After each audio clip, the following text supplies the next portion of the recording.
और खबर है बस्ती जिला से, जहां पर आज बस्ती जिला के जिला अध्यक्ष सुरेंद्र कुमार की अगुवाई में बस्ती जिला के सांसद हरीश द्विवेदी ने एक कार्यक्रम आयोजित किया। उस कार्यक्रम में उन्होंने सभी चौकीदारों को आमंत्रित किया। इस कार्यक्रम में तमाम मुद्दों पर चर्चा किया गया। आपको बताते चले कि जिस तरीके से चौकीदारों का प्रदर्शन लगातार ही जारी, अपनी मांगों को लेकर सरकार से गुहार कर रहे हैं। लगातार ही जिस तरीके से 2500 में गुजारा नहीं हो रहा है, इस बात को मुख्यमंत्री आवास तक भी पहुंचाने की कोशिश चौकीदारों ने हर बार किया, लेकिन अभी तक सरकार ने कोई इस पर सुनवाई नहीं किया है, जिसके बाद चौकीदारों को दिल्ली का भी रुख करना पड़ा। लेकिन उसके बाद भी हाथ हासिल कुछ न हुआ और वापस खाली हाथ आश्वासन की तले दब के चौकीदार वापस चले आए। ऐसे में आज बस्ती जिला में जिला अध्यक्ष सुरेंद्र कुमार की अगुवाई में बस्ती जिला के सांसद हरीश द्विवेदी ने जो कार्यक्रम किया है, उसमें उन्होंने सुनिश्चित किया है चौकीदारों को कि अब चंद दिनों बाद ही उन लोगों की मांगों को सुना जाएगा और उन लोगों की वेतन बढ़ाई जाएगी।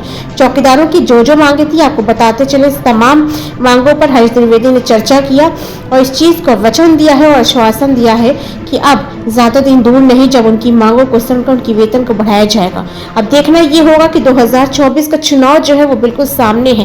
क्या अब सरकार इनकी मांगों को सुनकर क्या इनकी वेतन को आगे बढ़ाती है? क्योंकि आपको मालूम है कि एक लंबी संख्या चौकीदारों की है और चुनाव जो है वो बिल्कुल सामने आ चुका है। तो अब देखना है कि सरकार क्या वाकई में इनकी वेतन को बढ़ाती है या फिर जो आश्वासन के तहत इन लोगों को आज एक भरोसा दिलाया गया है, ये भी महज एक आश्वासन के पन्नों में दब के रह जाएगा। देखिए सभी ग्राम प्रहरी संघ के सभी सम्मानित पदाधिकारीगण, चुनाव में हमारी भूमिका क्या होनी चाहिए उसके बारे में विस्तार से प्रकाश डाला है। मैं बहुत भाषण देने के लिए नहीं आया हूं, लेकिन ये सही है कि जिस दायित्व पर आप लोग हैं, आपका दायित्व बहुत महत्वपूर्ण है, आपकी जिम्मेदारी अत्यंत महत्वपूर्ण है कि हर गांव की, हर घर की जानकारी रखना, कहीं पर कोई घटना न घटने पाए, कोई घटना नहीं रखना और समय से अपने थाने को सूचित कर देना, एक बहुत बड़ा काम आपके जिम्मे है। तो निश्चित रूप से अगर आपके काम को देखा जाए तो एक तरह से आप ग्राम प्रहरी के साथ साथ चौकीदार के साथ साथ उस गांव के आप मालिक भी हैं, क्योंकि उस गांव की रखवाली की जिम्मेदारी आपकी जिम्मे है। तो अगर आप मालिक हैं तो आपकी ये जिम्मेदारी है वो गांव सुरक्षित हो, वह गांव आगे बढ़े, वहां उस गांव की समस्याओं का समाधान हो, इसका प्रयास आप सबको करना चाहिए। और गांव सुरक्षित रहेगा तभी देश सुरक्षित रहेगा। इसलिए देश भी हमारा सुरक्षित हो, इसकी भी जिम्मेदारी हम सबके ऊपर है।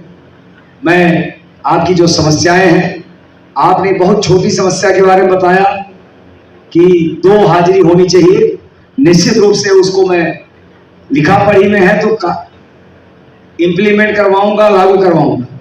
लेकिन इसके अलावा इतने दिनों में आपके तनख्वाह में बढ़ोतरी नहीं हो पाई, मानदेय आपको जो मिलता है बहुत कम मिलता है। और मैं आपको वचन देता हूं, वादा तो लोग करते हैं, वचन कम लोग देते हैं। मैं वचन देता हूं कि संसद के पहले सत्र में ही मैं आपकी समस्या के समाधान के लिए लोकसभा में आवाज उठाऊंगा। और जब आवाज उठाऊंगा तो आप लोग उसको लोकसभा के टीवी पर सुनिएगा भी। और केवल आवाज नहीं उठाऊंगा तो माननीय प्रधानमंत्री जी से, माननीय मुख्यमंत्री जी से, माननीय गृह मंत्री जी से मिलकर के मैं आपके समस्या के समाधान का पूरा प्रयास करूंगा। और मैं जो प्रयास करता हूं मन से, वो 99% वो काम होता है। तो निश्चित रूप से आने वाले समय में आपके मानदेय में वृद्धि हो, इसका भी प्रयास होगा।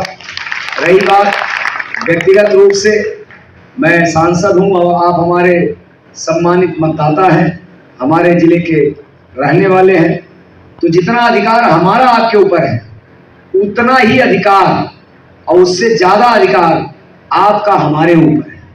इस नाते पूरे अधिकार के साथ, बगैर किसी संकोच के, बहुत सारे लोग मेरे घर जाते हैं, मैं कभी कोई पक्षपात, कोई भेदभाव, कोई क्षेत्रवाद इस आधार पर काम ही नहीं करता। ये भी नहीं देखता हूँ किस पार्टी के हैं, किस धर्म के हैं, किस जाति के हैं। जितना मैं मदद करने का प्रयास कर सकता हूँ मैं करता हूँ। आप निश्चित रूप से कभी भी कोई काम पड़े, हो सकता है आप कभी हमारे साथ ना रहें, संकोच ना करिएगा, आप आइएगा, मैं अधिकार पूर्वक आइएगा, मैं अधिकार पूर्वक काम करूँगा। तो मैं जितना कर सकता हूँ करता हूँ।